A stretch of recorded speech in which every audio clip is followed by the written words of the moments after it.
Right, in terms of how to progress the decision-making process and about places to meet, I mean, we do meet regularly, and yeah, as George says, we're taking direct actions all the time. Sorry if I didn't stress that. Well, we have a process working group that sort of looks at decision-making. I mean, the meetings are sort of smaller than they used to be, so we are still sort of adopting statements. We adopt statements of solidarity with other camps around the world and support other people's initiatives.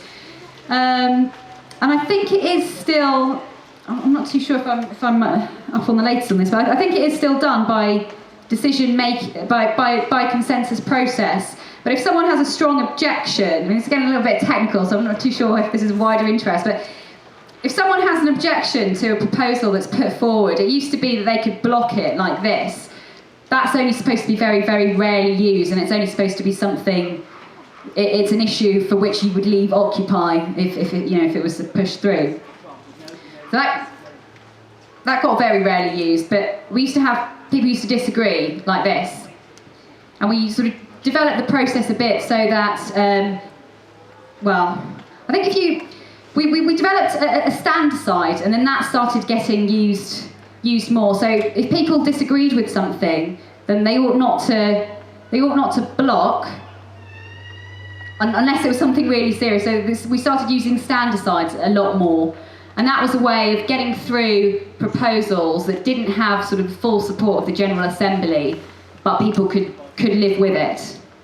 The idea being that there were lots of things that we couldn't get done unless there was some way of moving things forward.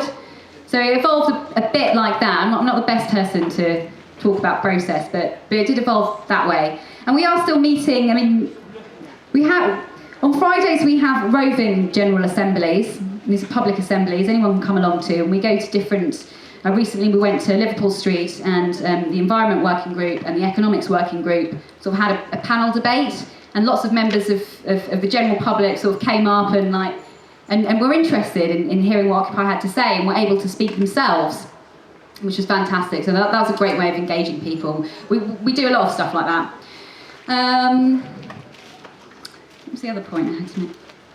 Yeah, so in terms of places to meet, I mean, we can literally meet anywhere. We had been meeting outside St Paul's up until very recently. I mean, I hope that we'll move away from there, because the cathedral are basically hypocrites and don't want us there. And when we put the tent up, they asked us to put it down because it's an embarrassment to them. Jesus spoke up for the oppressed, and they don't like seeing Occupy there. They hate seeing Occupy there, in fact. So, I mean, it's sort of quite... It is quite stressful being there. I mean, I'm not saying I want to leave because of the church. I mean, I wanted to leave anyway because I think that place has sort of negative energy now, and I think we need to move into new spaces to generate new thinking, fresh, creative thinking.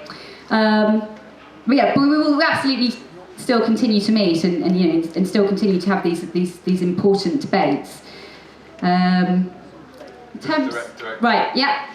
I've also attended some meetings in the Friends Meeting House in Euston Road, the Quakers Meeting House. Yeah, they're a lot more sympathetic, and that's a much more positive space, I think. Yeah, there are lots of places that we can meet, and personally I find the roving General Assemblies a lot better, because we can just sort of rock up and engage members of the general public that are around at the time, and that's a really good way to sort of spread our message. In terms of the Occupy Festival, I think yeah, that sounds like a good idea. Yeah, I'll take that idea back. Great. Yeah, I mean, if only the climate camp organisers hadn't burnt out, because it is, I think, a really big deal to put on a really big festival. I mean, Tim, I imagine, puts in a huge amount of work for here, and we've got the centre and everything. It would be a big one, but I think it's a really good idea. What were the other ones? Yeah, about the process, I think it's really important to be flexible. I think the key really is that we trust each other. What Occupy Ljubljana did, which is Slovenia, is that right, I think? They basically had a different approach. Rather than saying everything has to be decided and ratified by the General Assembly with 100% agreement, they said, they agreed roughly on their principles and what they were about, and said, if you've got something you can find some people to do it with, then just go out and do it. you know. And, you know, obviously if people start doing things that seem to be sort of really against the movement, then obviously that's something you have to address. But looking at how it worked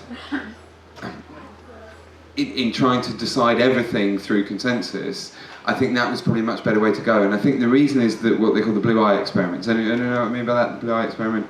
Basically, it's that people tend to conform the way they're treated. It's actually a really touching story. This primary school teacher, I heard about it initially as a scientific study, and it has been replicated a number of times, as hard science, if you like, or social science. But the initial story was a primary school teacher. The Monday morning after the death of Martin Luther King, had this kind of weekend of long knives and was just sort of determined that this thing didn't pass without her doing something. And she went into her primary school class on the Monday morning and said to the blue-eyed kids, so yeah, what would you, if I told you that actually, you know, you blue-eyed kids, you're kind of cleverer than those brown-eyed kids, and you know, you're probably stronger and you're more calm as well. You don't like sort of get into fights. You're not so difficult and da da da. And sure enough, you know, on that first day, they started sort of acting out according to those roles. And then the next day, she came in and she changed it. She goes, and you know, it's kids that are young enough that you don't have to sort of lie to them. You just sort of experiment with a narrative. And the next morning she said, what if I told you that in fact, you know, the brown-eyed kids were cleverer and, you know, they were kind of less aggressive and they were better at their work and, you know, people liked them more. And sure enough, like it wasn't just sort of obvious behavioural signs that came out of this, it was actually sort of demonstrable, technical tasks in the classroom, you know, so adding numbers together, doing various sort of IQ-y things. And basically when you treat people as bad, you know, not only do they tend to behave more badly, but they actually, you know, their very IQ goes down. And so the point here being that with the Ljubljana thing, where they said, if you've got something to do, just go and do it, there was a kind of implicit basis of trust. Whereas when you try and get everybody to agree everything, knowing that everyone's coming from all sorts of very different, passionately held positions, then I think it tended to create more of an environment of distrust than we really needed to have any chance of being flexible enough with that many people to respond to the power system. So that's sort of one answer. I think certain things do obviously have to be, if they're really big things, have to be decided by the group. You have a question? Sorry, I just submitted to the chair. I wanted to say something else. Oh, okay, it's on the list. But yeah, the other thing about having a consensus model is that if something is equally significant, whether you stay with the status quo or change something, I think there's an argument for a 50-50 democratic vote, you know. And I think that's sort of really an obvious point in a way, you know, because otherwise you just have a recipe for staying where you are to a large extent. So those kind of things, I think it's just really important to be flexible, maybe having a 75, you know, aiming for consensus always and keeping that spirit in mind, but 75% maybe. Oh, and by the way, we have done a lot of festivals this summer. I've been to 4 in the last 6 weeks, you know, with varying results, but a lot of really good conversations, and we've got quite a lot of, I mean, to maybe play into the sort of brand, the brand line of that Duncan ran, but, you know, we have got quite a lot of artists involved, with poets and the Levelers and various other people that are specifically kind of coming on board and want to work with us. And my personal view is, without compromising, it's really important to work with the informational culture, and if you can get celebrities that do understand where we're coming from and they do agree with what we're doing, you know, use that access to people that they have.